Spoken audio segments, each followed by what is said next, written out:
कभी ऐसा महसूस होता है कि हम जितनी ज्यादा कोशिश करते हैं, जिंदगी उतनी ही उलझती जाती है।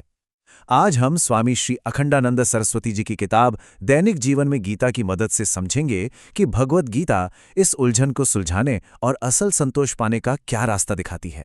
हम सबके मन में कभी ना कभी ये सवाल जरूर आता है। ऐसा लगता है ना कि हमारे काम और उनके नतीजे हमें तनाव और भाग दौड़ के एक ऐसे चक्कर में फंसा देते हैं जिसका कोई अंत ही नहीं है। तो सवाल यह है कि क्या इससे बाहर निकलने का कोई रास्ता भी है?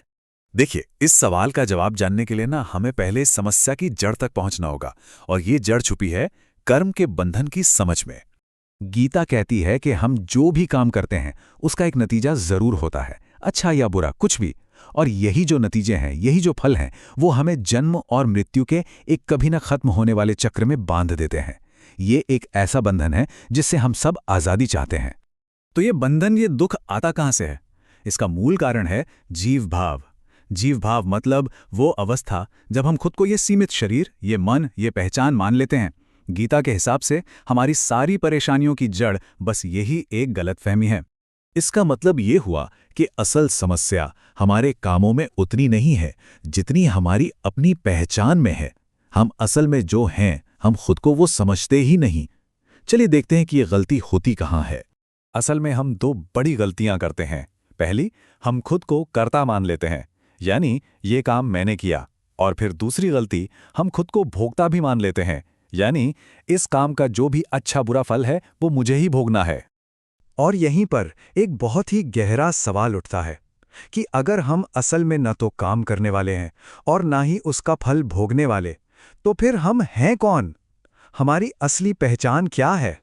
गीता का जो पूरा सार है, जो उसका केंद्रीय संदेश है, वो इसी एक सवाल के जवाब में छिपा है। और ये जवाब हमें ले जाता है हमारे सच्चे स्वरूप, यानी आत्मा की खोज की तरफ।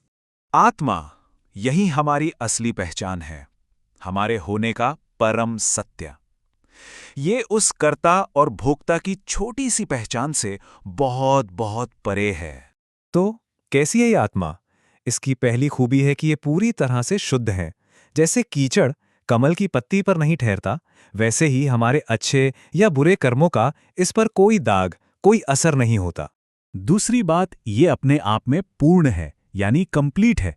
इसे खुश रहने के लिए या पूरा होने के लिए बाहर से किसी भी चीज की जरूरत नहीं है, क्योंकि ये कभी अधूरी थी ही नहीं। और सबसे जरूरी बात, ये सुख का ही स्वरूप है। इसका मतलब ये हुआ कि सुख कोई ऐसी चीज नहीं है जिसे हमें कहीं बाहर जाकर खोजना है। सुख तो हमारा अपना स्वभाव है, हमारी अपनी असलियत। तो कुल मिलाकर आत्मा का स्वरूप कैसा बना? ये शुद्ध चेतना है, अपने आप में पूर्ण है, और सुख और ज्ञान का ही रूप है। और इसका जो अंतिम सत्य है वो महावाक्य में बताया गया है, अहम ब्रह्मास्मि, यानी मैं ही वो परम सत्य, वो ब्रह्म हूं। तो अगर आत्मा कर्ता नहीं है तो फिर वो है क्या? वो साक्षी है। साक्षी मतलब एक तटस्थ दृष्टा जो सब कुछ बस देखता है। उसकी भूमिका इस जीवन के नाटक में हिस्सा लेना नहीं, बल्कि इसे बस होते हुए देखना है। इसे समझने के लिए सूर्य का उदाहरण बहुत अच्छा है। सोचिए, सूर्य अपनी रोशनी देता है जिससे धरती पर सब कुछ होता है। वो धरती पर होने वाली हर अच्छी बुरी घटना को देखता भी है। लेकिन क्या धरती पर हो रहे सुख या दुख से सूर्य पर कोई असर पड़ता है? बिल्कुल नहीं। वो बस एक साक्षी है। हमारी आत्मा भी ठीक इसी तरह है। अच्छा, ये सब ज्ञान तो ठीक है, लेकिन सवाल ये है कि इसे अपनी रोजमर्रा की जिंदगी में कैसे उतारें? इसका रास्ता है आत्मविचार। आत्मविचार एक अभ्यास है, एक प्रक्रिया है जिसमें हम लगातार खुद से ये सवाल पूछते हैं, मैं कौन हूं?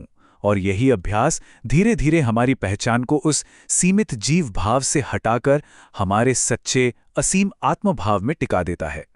और जानते हैं, जब ये बदलाव होता है ना, तो संतोष को लेकर हमारा पूरा नजरिया ही बदल जाता है। संतोष फिर कोई मंजिल नहीं रह जाता जिसे पाना है।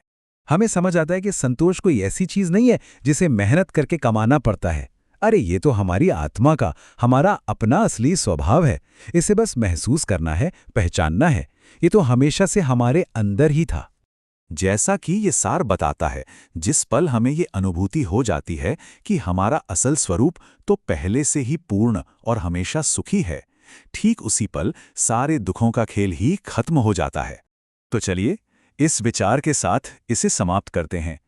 क्या हो अगर हम संतोष को पाने की दौड़ लगाना छोड़ दें और ये मानना शुरू कर दें कि संतोष तो हमारा शुरुआती बिंदु है, हमारी असलियत है। क्या हो अगर संतोष हमारी यात्रा की मंजिल नहीं बल्कि वो जगह हो जहां से यात्रा शुरू होती है।